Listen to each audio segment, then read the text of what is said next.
In the beginning, when God created the human race, he gave us what I call the biological Great Commission. Our mandate was to multiply and fill the earth. Now, to accomplish that as a species, there are three necessary things we need to do. And if we only do 2 out of the 3 or 1 out of the 3, it won't work, and we will literally go extinct. What are the 3 things we need to do in order to succeed as a species to multiply and fill the earth? Well, number 1, we need to make the babies. If we don't make babies, we will go extinct. That's it for the human race. Doesn't matter how long you think you're going to live, we're not going to fill the planet unless we make more babies. Number 2, we need to raise the babies. I don't know if you figured this out or not, but when we're born, we are helpless and clueless. When you and I were born, we were so clueless, we didn't even know we had hands. We're sitting there freaking out in our cradle. Ah, there's 2 of them. Okay, if we don't raise the babies, they will not survive, and our species will cease to exist. Number 3, we need to kick the babies out of our house so they can make babies of their own. If we don't do this, we all end up with 40-year-old virgins living in our basement watching Star Trek. We go extinct. We need to do all 3 things. Make the babies, raise the babies, kick the babies out of the house so they can make babies of their own. If we do that, we will succeed in our mandate in multiplying and fill the earth. If we don't do that, we go extinct. Well, in the same way, the New Testament gives us the spiritual Great Commission, in which our job, again, is to multiply and fill the earth with Christians. We're supposed to disciple all nations. Likewise, to do that, there's 3 things we need to do. And if we fail to do them, it's the church that goes extinct. What are those 3 things? Well, number 1, we need to make the babies. If we don't lead new people to Jesus, the church will go extinct. It's funny how often I'll get pastors who'll tell me that, oh yeah, we're making disciples here. We're really focusing on discipleship. Oh yeah, we're not making any new disciples, but we're doing a good job of making disciples. That literally makes no sense to me. If I was a factory owner of a teddy bear factory and put you in charge and say that I'm going away on my yacht for a few months, and I came back and I asked you, okay, so how many new teddy bears did you make? And you said, well, none. We didn't make any new teddy bears, but the teddy bears that were made before, boy, we've combed them and they look really nice. I'm going to be a little unhappy with you. If your mandate is to make teddy bears, you need to make teddy bears. Our mandate is to make disciples. In order to do that, we need to make disciples. Number 2 is we need to raise the babies. Brand new believers are helpless. They're clueless. And without help, they're not going to survive. They don't know there's a New Testament. They don't know there's an Old Testament. They don't know what a Trinity is. There's a lot they don't know. How are they going to find that out? What is the game plan to raise those new babies? And then number 3, we need to send those babies out of the house so they can make babies of their own. Otherwise, we just extended the life of the church by 1 extra generation, and then we go extinct. We need to do all 3 things to fulfill the Great Commission and to survive as a church. Make the babies, raise the babies, send the babies out of the house so they can make babies of their own. If we do that, we will succeed.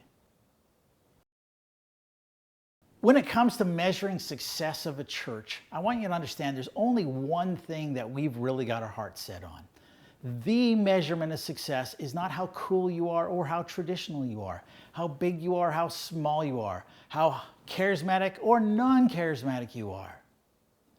The measure of success that we're aiming for is that your church is producing self-reproducing disciples. That's the measure of success. Now, when we do that, a whole bunch of other measures get met, but that is the bar we're shooting for. That is what our focus is on, is how do we create self-reproducing disciples? Our job, fundamentally, is to take Joe Pagan and make him look like the Apostle Paul. Someone who doesn't know God and doesn't care about God, and see them transformed as someone who has the heart of Christ, the mind of Christ, the character of Christ, the priorities of Christ, and the mission of Christ. Well, there are many steps along that journey. And have we thought that through? The sad part of it is 96% of churches have not thought through that journey for Joe. And I mean, just think about it. What does that look like from Joe's perspective? Number one, how does Joe even know you exist? A lot of times, he doesn't. One of the things we as coaches do very frequently when we come into a town is we'll stop at a gas station or someplace and ask, where is the direction to the nearest Pentecostal church? And very often we hear, never heard it, even though the church might be just around the block. Does Joe know that you exist? And what have you done to reach out to Joe so that he does? Step two, why should Joe even care? Now, I know why Joe should care. We know the living God. In him, we have healing. In him, we have new life, new destiny, new mission, new purpose. Okay. Did we tell that to Joe? Does Joe know that that's what this is about? What happens if Joe checks us out on social media? Are we even talking to Joe? We're just talking to our own congregation, like just taking the old-fashioned paper bulletin and putting it online. What happens if he drives by our building? Can he read our sign driving at the posted speed limit? Does our sign give the correct starting times? What happens if he actually shows up on a Sunday? What happens at the front door? Is he greeted warmly? What happens when he gets past your front row of greeters and he's hanging out in the lobby? Does anybody talk to him? Does anybody connect with him, or is he left on his own? What happens when he sits down in the auditorium? Does anybody sit with him? Does anybody make him feel welcome? What happens when the service starts? Do you welcome him, let him know that it's okay that he's here, that he's expected as company? What happens when the music starts? Do we sing songs and lyrics that he could even possibly comprehend? Or does he have to have a Bible school degree to even understand what we're singing about? What happens when the message starts? Is it boring? Is it confusing? Can he understand the words that we're saying, or does he need to have a Bible school degree to even understand the sermon? Now, we should understand intuitively that to grow our church, new people have to come, they need to meet Jesus, and they have to stay. Well, do we give him a chance to meet Jesus? Do we explain the gospel in plain English? Or does he have to come on a special Sunday like Christmas or Easter? And only then can he meet Jesus. When does he meet Jesus? And if we explain the gospel, do we give him a chance to respond?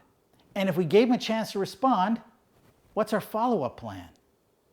What's the first 5 things we want to teach a new believer? How are we going to get this Joe, now newly become young Apostle Paul, how are we going to get him into serving? How are we going to teach him about serving? How are we going to teach him about giving? How are we going to teach him how to read his Bible? He doesn't know there's a New Testament, doesn't know there's an Old Testament. What is our game plan to get Joe to look like the Apostle Paul? 96% of churches haven't thought through those steps. And Joe, walking down that road, finds these massive caverns where the road has ended and there's no way to get to his next step. So, food for thought. In your church specifically, where in Joe's journey is he most likely to run out of road?